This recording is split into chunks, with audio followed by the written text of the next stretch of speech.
We're here at Super Return US East in Boston. I'm here with Lanhee Chen, Director of Domestic Policy Studies and Lecturer in Public Policy at Stanford University, who just delivered a keynote address. Lanhee, we have several questions we'd like to ask you today. First, the recent tax reforms have had a mixed reaction from the private equity sector and impacted in a number of ways. What do you think are the main implications for private equity firms? Well, I think mixed reaction is absolutely the right reaction to have, because I think the tendency when you have these large pieces of public policy is to figure out who the winners and losers are. And I've argued that actually the more important question is not who won and who lost, but to think about which of the provisions in that bill are actually built to last, which are the most durable. Because as private equity investors think about the deployment of capital, the biggest question that probably comes to mind is how do you respond to changes in tax law? And the answer is that I think there are some parts of this tax bill that are built to last. I think the corporate tax rate reduction is here to stay.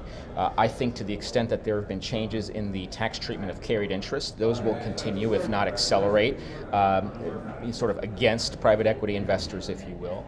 And I also think that full expensing is something that's here to stay. So there are elements of this law that are durable, that I think people can respond to fairly safely, but there are others that I do think will be relitigated in the same way that a lot of public policy in the United States has been relitigated over the last couple of years. Okay, yeah, thank you. How would you assess the tax environment in the U.S. for private equity? I would say that I think the tax bill moderately improved it in the sense that we do have a more competitive corporate tax system. We have a territorial system of taxation that we're moving to on the corporate side, which brings the U.S. in line with some of our major peer competitors around the world.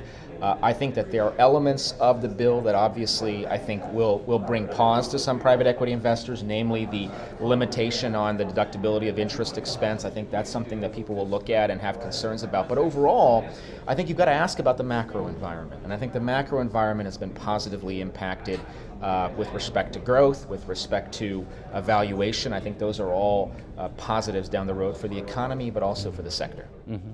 How do you think private equity firms should respond to the new tax code? Well, I think obviously they need to take a careful look at the provisions, and they need to be planning around those provisions as they stand today.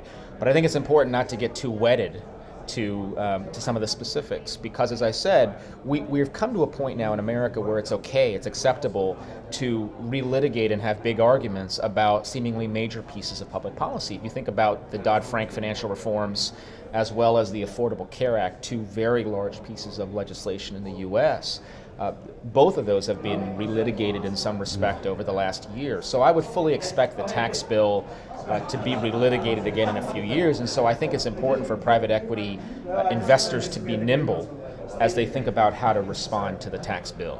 Okay, thank you. We saw the likes of Ares Management and KKR announce their intentions to convert from a partnership to a corporation.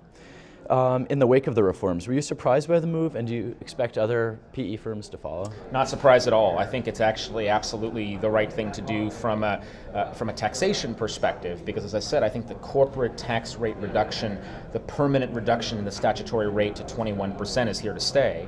And to the extent that funds are able to reorganize the corporate form to go into a form that produces more tax benefits, which certainly the C Corp form would, I think it's advantageous. So I'm not surprised at all. I do think funds, if they're able to do it, will begin to migrate in that direction. I also think that the change will impact the kinds of investments that funds are looking at. I think that to the extent that there are investments that are in that corporate form that have some tax benefits, those will become more appealing as we go forward. Do you think we'll see a change anytime soon in the tax treatment of carried interest? Yeah, the tax reform made relatively modest changes to affect investments held for less than 3 years, essentially moving those into the short-term capital gain category and effectively increasing taxation on those assets. My sense is that this is one area where there will continue to be political pressure to ramp up and accelerate taxation. And President Trump on the campaign trail in 2016 repeatedly said this was something he wanted to deal with. I think it's going to be irresistible, quite frankly, for members of Congress, particularly if Democrats are able to seize a majority of the Congress at any point between now and over the next few years. I certainly think it will be a target. So I would, if I were thinking about this from a capital deployment perspective, I would fully expect that we'll see additional efforts to effectuate changes there in the coming years. Okay, great. Thank you very much, Lanhee. Thank you.